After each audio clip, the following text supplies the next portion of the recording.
¿cómo están? Buenas tardes, días todavía. ¿Qué tal? Buenos días, Moris. Déjame darte una pequeñita introducción. Muchas gracias por tu tiempo, por estar aquí. Como te habrán comentado, somos un club de lectura. Aquí es el club de lectura de las mujeres, pero tenemos también hoy invitados, además de varios coaches de nuestra región que están conectados online. Y también hay otros clubes de lectura que llevan muchos otros coaches con sus clientes. Así que, bueno, tu libro nos gustó tanto y, bueno, queremos también impulsarlo. Muchas gracias. Y queríamos entonces, pues, darte la bienvenida. Si en unos minutos tú quisieras decirnos algo de tu libro en general. Y hay algunas preguntas, salieron en nuestro análisis de tu libro, nos surgieron muchas preguntas, ¿no? Entonces, sin más, Mori, bienvenido y el micrófono es todo tuyo, ¿sí? Buenísimo, muchas gracias. Pues un gusto estar aquí compartiendo con ustedes. Muchas gracias por la invitación, muchas gracias por haberse interesado en el libro. Les voy a platicar un poquito de cómo nace este proyecto de libro. Yo inicio el movimiento de educación financiera hace algunos años, en donde pues fue una combinación de enojo con interés. Lo que pasa es que yo soy ingeniero, egresado de ingeniería, y pues a mí me había enojado mucho cómo me habían enseñado muchísimas cosas. Imagínate no sé si alguien ahí es ingeniero, pero pues me habían enseñado las derivadas integrales, la ley de la termodinámica, esas cosas que usas todos los días, pero nunca me habían enseñado qué hacer con mi dinero, cómo se usa, lo gasto, lo invierto, lo ahorro, en qué lo invierto, etcétera, ¿no? Entonces, me interesó muchísimo el tema y te digo, me fui dando cuenta poco a poco que nadie sabía. Nadie sabía, ni siquiera la gente que había estudiado finanzas entendía muy bien cómo funcionaba el tema de las finanzas personales, porque son dos cosas completamente distintas, ¿no? Entonces, me empiezo a interesar muchísimo en el tema. Yo era consultor de negocios, yo apoyaba a empresas a crecer, medianas, grandes, alrededor de México, y pues empecé a entender muy bien cómo funcionaban las finanzas corporativas, que me empecé a dar cuenta que no eran muy distintas a las finanzas personales, solamente que cambiaba un concepto, que es la segunda palabra, empresas y personas. Cuando hablas de personas, pues estás hablando de psicología, de emociones. Ahí es donde entran otros factores, pero los fundamentos son los mismos. Los fundamentos son exactamente los mismos. En la empresa se llama capital de trabajo, en la persona se llama fondo de ahorro. En una empresa tú buscas un retorno a la inversión, como persona tú buscas un retorno a la inversión. Estás buscando, haces comparaciones, haces benchmarking para ver en dónde te conviene invertir. Como empresa, tú conoces que hay inversiones más seguras que otras, igual como persona, ¿no? Al final de cuentas, las similitudes son las mismas y todo se fundamenta en cómo administro mejor mis recursos para alcanzar objetivos, tanto si eres una empresa como si eres una persona. Entonces, yo recibo dos preguntas principales en redes sociales desde que empecé el movimiento. La primera pregunta es, Maurice, ¿en qué puedo invertir mi dinero o en qué me recomiendas? Como si esa pregunta tuviera una respuesta inmediata, tuviera una respuesta general para todos, lo cual no es así. Entonces, pues claramente la gente busca una respuesta de Google, una respuesta muy rápida, otra vez, que el proceso para tomar una decisión de inversión requiere conocimiento, autoconocimiento, definición de metas, mucho conocimiento, no conocimiento financiero, pero mucho autoconocimiento de tus necesidades. Partiendo de eso, ahora sí pasas a conocer los diferentes instrumentos que te pueden ayudar a alcanzar estas metas de inversión y después hablar de conceptos como qué es la diversificación, cómo funciona el interés compuesto y otras cosas que juegan dentro del universo de las inversiones.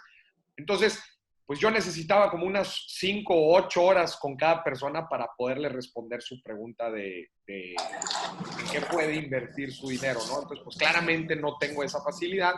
Entonces dije, ¿sabes qué? Voy a sacar un libro en donde prácticamente le explique a la gente este proceso que tienen que seguir. De una forma muy sencilla, muy aterrizada, que cualquier persona lo pueda entender. Y este es el objetivo. Si se fijan muy bien, el libro está compuesto por dos componentes. El primero, que es mucho sobre mentalidad, nosotros los mexicanos, los latinos en general, somos muy emocionales, somos muy cálidos y entonces tenemos que trabajar muy bien primero la parte soft, la parte suave de mentalidad, de creencias. Yo le digo poner nuestra mente en modo finanzas o en modo inversionista para después ya meterte a los fierros, que a los fierros yo le llamo, pues es ahora sí ya el conocimiento duro que tenemos que conocer, que ahí en el libro seguramente lo vieron, cuando hablamos de riesgo, rendimiento, el triángulo de las inversiones, cuando platicamos de cada uno de los conceptos, de los instrumentos diversificados, de cómo te diversificas, del interés compuesto, del retiro y cómo funciona. Pues ya todo eso ahora sí que yo le llamo la parte dura, ¿no? Pero estas dos partes tienen que ir juntas, porque si no, de nada sirve si te paso directamente a los fierros y si me quedo muy superficial, pues tampoco te va a servir de mucho. Entonces, pues ese es el objetivo. Así nace el libro El inversionista enfrente, que pues les platico con mucho ánimo, que ya estoy escribiendo el segundo libro sobre uno de los conceptos que platicamos ahí. No les voy a decir porque la voy a hacer de emoción, Sorpresa. pero próximamente sale también. Muy bien, pues muy bien. Bueno, Moris, ¿cuánto tiempo tenemos contigo para saber el número de preguntas que te podemos hacer? ¿Tendrás unos 10 minutos? Vamos a darle, si quieres, 10 minutos. Ok, gracias. Bueno, no sé, Betty, comienza con la tuya primera, sobre, que se parece un poco a la de Anabela, ¿verdad? Hola, Moris, mucho gusto. Mucho gusto. Gracias por tu tiempo. Gracias. Básicamente, mi pregunta al leer el libro, veo que no mencionas o no tocas el tema de los seguros como parte de ahorro o de alguna inversión, que pues básicamente así es como te los venden, ¿verdad? Y para todos nosotros, los seguros son una buena carga de nuestros gastos mensuales. ¿Qué opinas ahí al respecto? Bueno, lo que pasa es que estos instrumentos de seguro, los seguros para el retiro o seguros de ahorro, al final de cuentas, involucran los activos o los instrumentos que se mencionan en el libro. Muchos seguros, ojo, estoy hablando de los seguros que involucran inversión y que involucran ahorro. Al final de cuentas, la mayoría de ellos, por ejemplo, involucran los instrumentos de deuda gubernamental, como son los CETES, o las inversiones ya más a largo plazo que involucran fondos de inversión. Pues al final de cuentas utilizan alguno de esos instrumentos. Mi objetivo era explicar cuáles son los instrumentos para que cuando alguien venga a ofrecerte un producto de estos, tú puedas entender cuál es el underlying asset o el activo que viene debajo de este instrumento de ahorro que tú estás adquiriendo. O sea, una de las cosas que a mí no me gusta mucho de los seguros es que no te explican bien qué es en verdad lo que te están ofreciendo. O sea, una cosa es un producto de ahorro, otra cosa es un producto de ahorro que involucra una inversión y otra cosa es un seguro. Son tres cosas distintas. Entonces, a mí lo que me interesa es que la gente entienda muy bien qué es lo que está adquiriendo. Yo estoy adquiriendo un seguro de vida que aparte es ahorro, que aparte está invirtiendo ese dinero. Hay que ser muy claros con eso, ¿no? Entonces, mi objetivo es que la gente entienda lo que es un activo y lo que tú obtienes al adquirir un producto de inversión, y que si si ese producto tiene un fondo de renta variable y es a largo plazo, pues puedes maximizar tus rendimientos. Si es a largo plazo y con un riesgo reducido. Si es a corto plazo, lo más común es que van a invertir en instrumentos de deuda gubernamental, como son los CETES, que ahí platico en el libro. Muy bien, gracias. Susana, ¿quieres preguntarle el tema de la criptomoneda y con el futuro? Le decía que yo la verdad es que criptomonedas no sé mucho y cómo varía o si para ti es una buena inversión. Como platico ahí, tú tienes diferentes activos dentro de tu portafolio de inversión. Tienes los activos de muy bajo riesgo, tienes los de bajo riesgo, tienes los de medio riesgo, alto riesgo y muy alto riesgo. Las criptomonedas se deberían de considerar muy, muy alto riesgo. Es un instrumento demasiado volátil. Mucha gente ni siquiera, hay muchas hipótesis y teorías de lo que hace fluctuar el valor o el precio de estos activos. Cuando tú tienes monedas o dólares, pesos, cuando tú tienes acciones, cuando tienes fibras, cuando tienes cualquier instrumento de inversión, estos responden a movimientos económicos, a decisiones racionales de la gente. El problema es que este tipo de activos no lo hacen. Funcionan en mercados que no están 100% regulados, funcionan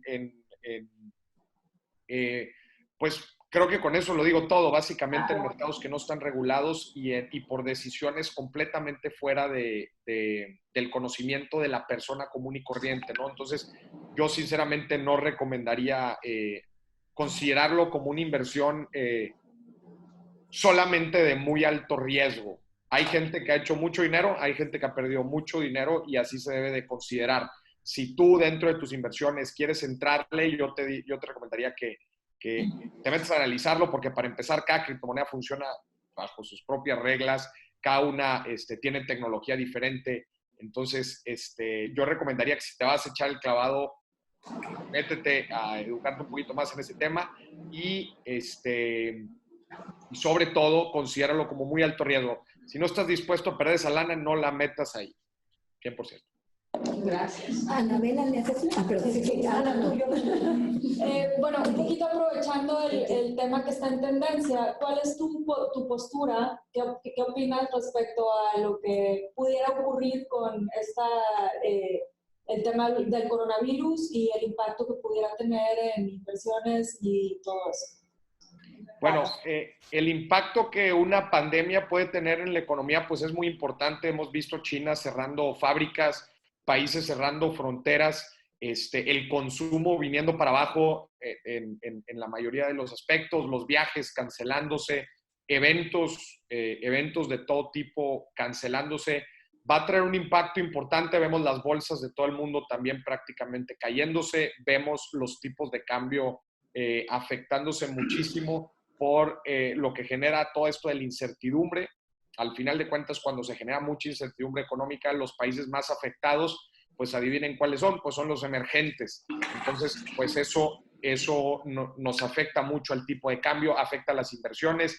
Las empresas que tenían muchos planes, por ejemplo, de crecimiento, de inyectar lana, pues puede ser que se lo piensen dos veces, porque acuérdense, si puedo hacer el símil de tratarles de explicar esta incertidumbre, es como si tú vas en el auto, imagínate que vas en el auto en carretera y de repente se llena de neblina.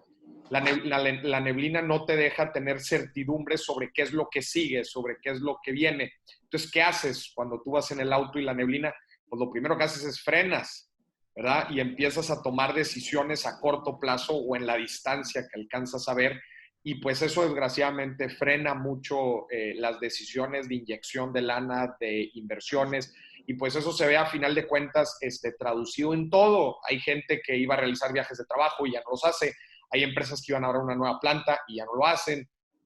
Por lo menos, ojo, en el corto plazo y mientras dure este tema del coronavirus, ¿cuándo esperamos a tener un poco más de respuestas? Pues esperemos a que salga una cura, a que pues vemos también, por ejemplo, China, que por lo menos ya están celebrando el hecho de que ya no aumentan los casos, por lo menos en China.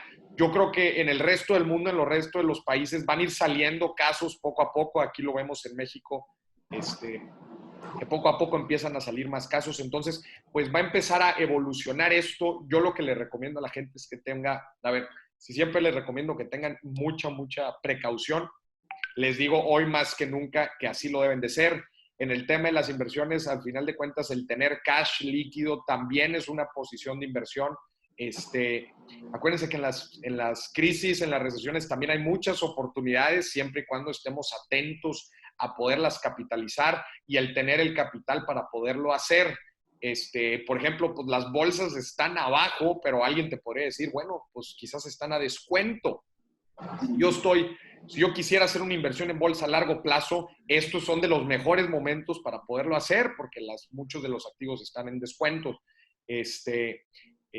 Si vas a hacer inversiones a corto plazo, yo sí te sería muy riguroso. Ustedes ahí lo vieron en el libro. Muchas inversiones a muy bajo riesgo, deuda gubernamental, estar líquido, eso también es muy importante. Las empresas lo hacen, las personas lo deben de hacer. ¿Qué más? Tenía otro tema. Muy cuidadosos con las deudas. Se aproxima quizás una baja de tasas en el corto plazo también, pues hay quizás estar atento a eso y definitivamente no endeudarse, porque si yo tengo diferentes fuentes de ingreso en negocios, pues quizás pueda dejar de ganar tanto como estaba ganando en algunos de esos negocios, y acuérdate que las deudas las tienes que seguir pagando sí o sí. Entonces, sería muy riguroso, muy cuidadoso en ese tema. Muy bien, Moris, la última pregunta para no quitarte más tiempo aquí de Anabela. Quiere que, si es posible, nos podamos meter por una camarita escondida en tus finanzas. ¿Cómo es, Anabela? Que nos platiques más o menos cómo tienes tu portafolio de inversiones, o sea, un portafolio de alguien experto, ¿cómo Sí. es? Ahí te va. Es más, dame un segundo y te lo voy a proyectar. Dale. Dame un segundo. Es que lo tengo en una presentación. A ver, de hecho, ayer tuve una conferencia y lo mostré. Aguántame. Gracias.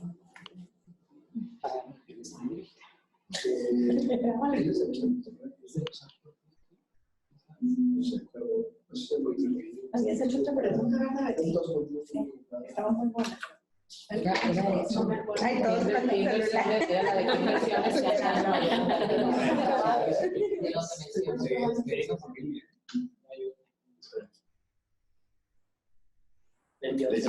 No sé si él sabe, porque ya ve que pone aquí entre las inversiones el negocio propio, que todas pues, han invertido en su negocio. Sí.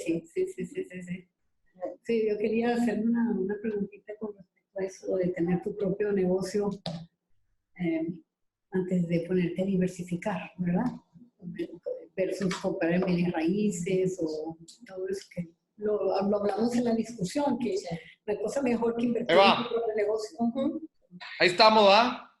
Sí. Ahí les va. Pues un punto importante es la diversificación de ingresos. Eso es un fundamento financiero muy, muy cañón. Y así es como yo tengo diversificadas mis inversiones. Ahí pueden ver, voy a ir de forma de reloj. Empezando con unas inversiones en bolsa con la estrategia a largo plazo y value investing. Es algo como les acabo de platicar. Al final de cuentas, yo le recomiendo mucho a la gente que parte del ahorro que destina a las inversiones la destina a diferentes metas que tengas en la vida y a diferentes activos. Entonces, una parte va con este objetivo a largo plazo, value investing en bolsa, específicamente en ETFs. Después, bajando la parte del negocio propio, pues tú a tu negocio le tienes que estar metiendo lana, porque acuérdate que nada te va a dar más rendimiento que el que tú talones, ¿verdad? El que tú generes tu propio rendimiento. Ojo, es riesgo, claro que es riesgo, pero bueno, es a lo que me dedico y requiere que le meta lana, punto. Después vamos acá a la izquierda, bienes raíces con el objetivo de diversificación y flujo. Al final de cuentas es también cómo nos vamos protegiendo. Y la parte de arriba yo le llamo experimental o de exploración. ¿Por qué? Porque a esto me dedico y yo necesito estarle dedicando una cantidad de lana a aprender de nuevas cosas, aprender de nuevas formas de invertir. Seguramente ahí en el libro vieron como nuevos instrumentos como el crowdfunding, pues ahora las fintech, las empresas que combinan tecnología con finanzas, pues hay muchos nuevos modelos de inversión, las mismas criptomonedas, hay muchas nuevas formas de invertir tu lana y pues yo que me dedico a eso, pues tengo que estarle aprendiendo, tengo que estar probando, tengo que estar midiendo, porque obviamente me hacen preguntas, así como la que me hicieron ahorita de las criptomonedas, pues tengo que saber. Entonces, ese es, por ejemplo, si ustedes me preguntaran, ese 15% es lo que yo le digo inversión de especulación, de exploración, de experimental, considerada alto o muy alto riesgo, ¿verdad? Y bueno, pues así es como yo divido mi portafolio de inversión. Las invito a que ustedes hagan lo mismo. Si tienen problemas para encontrar un buen formato para hacer esto, yo les recomiendo en mi página www.morisdec.com, en la parte de Free Stuff, viene un Excel en donde pueden descargarlo gratuitamente. Es un Excel en donde pueden ordenar su portafolio de inversión y analizar bien cuáles son sus metas. Acuérdense, si algo pueden ver aquí, son 3 cosas. Uno, cada una de estas inversiones tiene una meta, tiene un objetivo, tiene un plazo. Cada una de estas metas corresponde a un tipo de activo. y cada una de estas inversiones tiene su propia estrategia. Eso es lo mismo que cualquier persona debe hacer en sus inversiones. Tienes que tenerlas muy bien cuadradas desde la meta hasta la estrategia. Moris, te agradecemos muchísimo tu tiempo. Un aplauso. Muchas gracias, muchas gracias.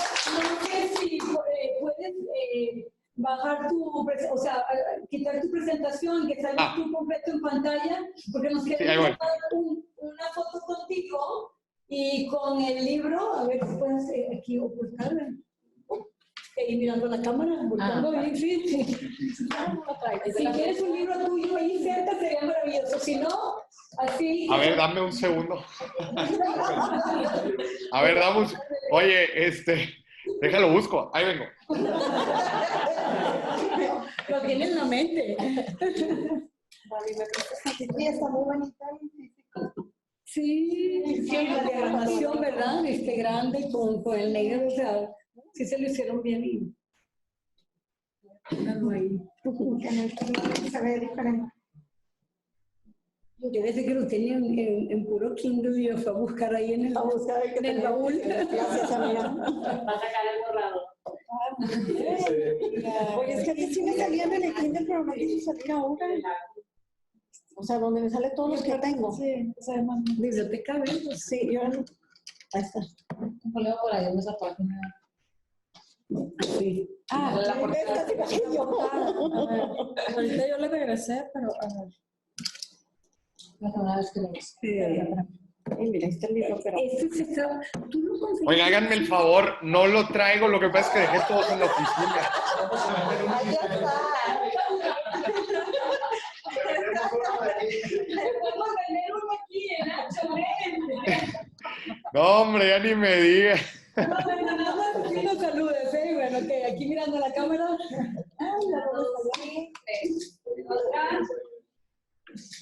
Listo. Gracias.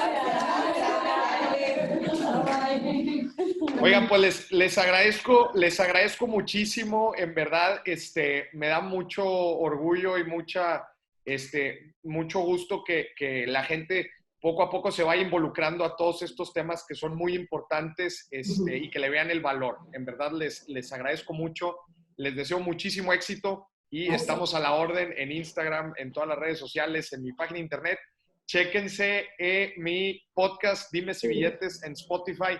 Mañana voy a sacar un episodio brutal sobre el impacto económico del coronavirus, para que estén pendientes mañana, viernes, durante el día lo subo, estén ahí al pendientes. Y bueno, les agradezco muchísimo, me hayan considerado y un gusto estar aquí con ustedes. Gracias.